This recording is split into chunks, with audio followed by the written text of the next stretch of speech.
আজকে ভয় পেয়ে অভিষেক বাবুকে মাঠে নামাতে হলো। তবে একটু বলে রাখি, ওখানে দুটো বুথ এমনিই বিরোধীরা জিতে দিয়েছে। আজকে মিটিংয়ের পরে দেখবেন 4 তারিখে রেজাল্ট হবে। অভিষেক বাবু ওখানে মিটিং করার পরে 3টে বুথেই হেরেছে। নওশাদ ভাইজানের যে জনপ্রিয়তা অন্যদের চেয়ে অনেক বেশি, পায়ের তলায় মাটি হারিয়ে ফেলেছে। সেই মাটি খুঁজে পাওয়ার জন্য এইসবকে নিয়ে র্যালি মিটিং করছে। কিন্তু দেগঙ্গার মানুষ কাকে ভোট দেবে, দেগঙ্গার মানুষ সেটা অন্তরে গেঁথে ফেলেছে, শুধু সময়ের অপেক্ষা। ভাইজান, আর কয়েকদিনের পরেই দেগঙ্গা বিধানসভায় নির্বাচন হতে চলেছে। দেগঙ্গায় এই প্রথম রাজ্যের দ্বিতীয় ম্যান অভিষেক ব্যানার্জি ভোট প্রচারে আসলেন। তাহলে কি শাসক দলের মাটি পায়ের তলার থেকে সরে যাচ্ছে, কি বলবেন?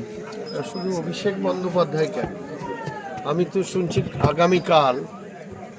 আগামীকাল দেবও আপনার আমুলিয়া থেকে বেড়াচাও পর্যন্ত রোড শো করবে। তবে আমাদের মতো প্রার্থী থরহরি কম্প বেঁধে যাওয়ায় মমতাদি মিটিং করে গেল বারাসাতে, দেগঙ্গা, বারাসাত এবং মধ্যমগ্রাম। আবার অভিষেক বাবু দেগঙ্গায় মিটিং করতে আসছে। আসলে ওরা জেনে গেছে ওদের পরাজয় নিশ্চিত। আর যে জায়গায় হেলিপ্যাড এবং মিটিং করেছে, আপনারা দেখবেন একটা ছোট্ট জায়গা নেই, যেটা একটা অঞ্চল পর্যায়ে মিটিংই যথেষ্ট। এবং আমার মনে হচ্ছে যে বাম সমর্থিত আইএসএফ প্রার্থী জয় নিশ্চিত বুঝেই আজকে ভয় পেয়ে অভিষেক বাবুকে মাঠে নামাতে হলো। সেকেন্ড দেবের মতো একটা ভিভিআইপিকে রোড শো করাতে হচ্ছে। আমার মনে হচ্ছে যে নওশাদ ভাইজানের যে জনপ্রিয়তা অন্যদের চেয়ে অনেক বেশি, নওশাদ ভাইজানকে ভয় পেয়ে তারা এই মেগা মিটিং বা র্যালি করার চিন্তা ভাবনা করেছে। কিন্তু দেগঙ্গার মানুষ মানসিক দিক দিয়ে প্রস্তুতি নেই। আপনি আজকে যেখানে এই জনসভা করলেন, এই বুথের মানুষ যেখানে ভোট দেবে, আগামীকাল ঠিক সেই স্থানেই দেব আসছে, ভিআইপি হিরো আনছে। এটাও কি শাসক দলের কি কর্মকাণ্ডে ব্যর্থতা?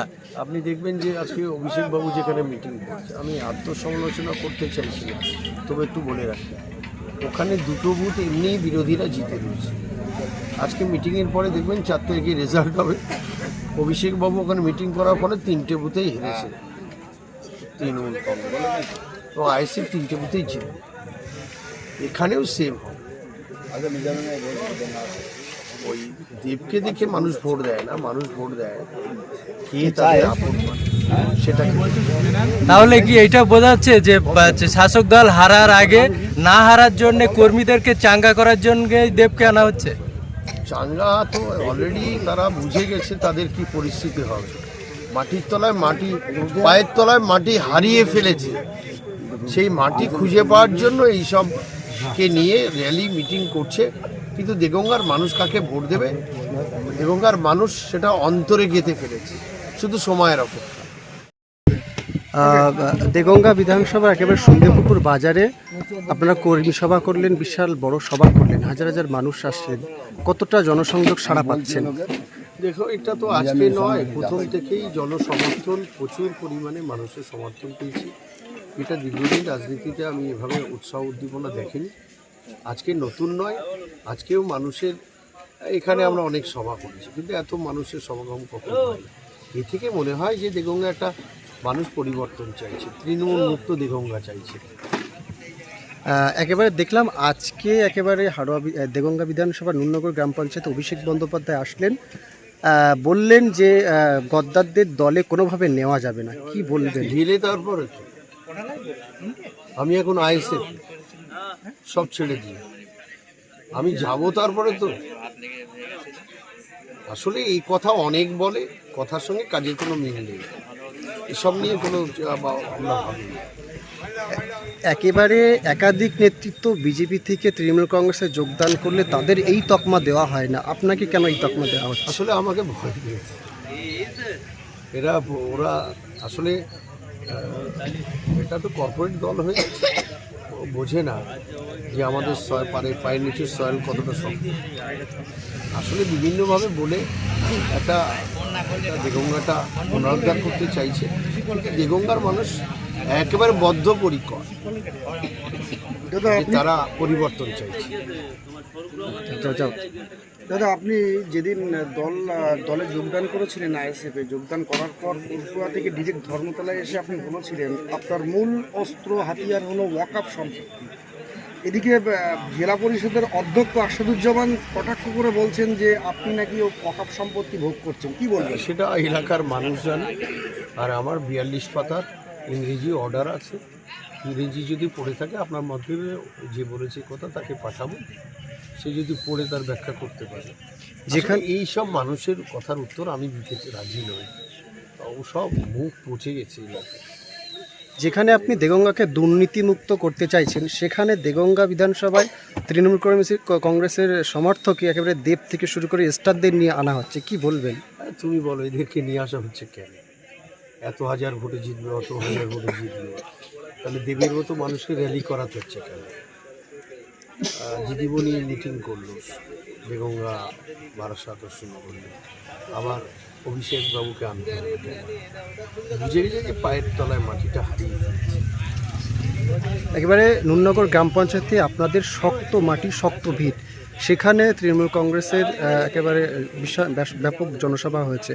আপনাদের দলের সাংগঠনিক কোনো ক্ষতি বা দুর্বল হয়েছে বলে মনে করছে? আমাদের কর্মীরা ওখানে আছে, যেখানে মিটিংটা করেছে দুটো বুথেই তৃণমূল হেরে আছে, একটা বুথে সামান্য ভোটে জিতে আছে। আজকে মিটিং করার পরে ও 3টে বুথই আইএসএফ জিতবে, 3টে বুথই আইএসএফ জিতবে। আচ্ছা দাদা, ছোট বিশেষ করে কদমগাছি পঞ্চায়েত থেকে বিভিন্ন নেতৃত্ব তৃণমূলের নেতারা বলছেন যে উনি টিকিট পাননি বলে দল বদল করেছেন। না, সেটা ঠিক না। আমি তো 11 সালে পাইনি, আমি তো 16 সালে পাইনি, আমি 21 সালে পাই। ওটা বড় কথা না। বড় কথা দেগঙ্গার মানুষের মতামতকে আমি গুরুত্ব দিয়ে আমি তৃণমূল কংগ্রেস ছেড়ে আইএসএফ দেগঙ্গার মানুষের মতামতকে আবেগকে সম্মান দিয়েছে। দেগঙ্গার মানুষ পরিবর্তন চেয়েছে। একটা দুর্নীতিযুক্ত দেগঙ্গা হয়ে গেছে, সন্ত্রাসযুক্ত দেগঙ্গা। মানুষের স্বাধীনতা নেই, ঘুমের আওয়াজে ঘুম ভেঙে যায়। মানুষের থেকে পরিত্রাণ চাইছে। আমিও মনে প্রাণে চাইছি যে দেগঙ্গায় দুর্নীতিমুক্ত করতে গেলে নওশাদ ভাইজান যে দলিত মানুষের কথা বলছে, পিছিয়ে পড়া মানুষের কথা বলছে, বাংলার মানুষ তাকে বিশ্বাস করেছে। আর বিশ্বাস করেছে বলতে দেখে এবারে ভাঙড়ে শওকত মোল্লাকে কিন্তু নওশাদ ভাইজানকে হারাবার জন্য গত যে ভোটে হেরেছিল দেখবেন 3 গুণ ভোটে জিতবে। আমি মিছিল মিটিংয়ে যে সারা পাচ্ছি দেখছি। আর আমি যেটা বলেছি যে ভাঙড় শক্তপোক্ত তৃণমূলের সঙ্গে রয়েছে, সেখানে নওশাদ ভাইজান মানুষের ভালোবাসা নিয়েই তিনি জয়লাভ করেছেন। তেমনি দেগঙ্গায়ও দ্বিতীয় ভাঙড় মিনস হচ্ছে দেগঙ্গায় তৃণমূল কংগ্রেসের একটা শক্ত ঘাঁটি, সেখানে আইএসএফ জয়লাভ, অর্থাৎ ভাঙড় প্রথম জিতেছে তৃণমূলকে হারিয়ে, দেগঙ্গাও তৃণমূলকে হারিয়ে দ্বিতীয় ভাঙড় জয়লাভ করে। এটাই আমি বলতে চাই। শেষ ছোট প্রশ্ন, গ্রীষ্মের প্রচণ্ড দাবদাহ যেভাবে আপনি দেগঙ্গার এ প্রান্ত থেকে ও প্রান্ত প্রচার করছেন, জয়ের ব্যাপারে কতটা আশাবাদী? দেগঙ্গার মানুষ মুখিয়ে আছে। দেগঙ্গার মানুষ, কর্মীরা বলছে ব্যবধানটা কত হবে, এটাই আমাদের এখন সব প্রশ্নের এক প্রশ্ন। ব্যবধানটা কত বাড়াবে, জয় নিয়ে দেগঙ্গার মানুষ নিশ্চিত হয়ে গেছে। আমি বলছি, মানুষ বলছে। ধন্যবাদ।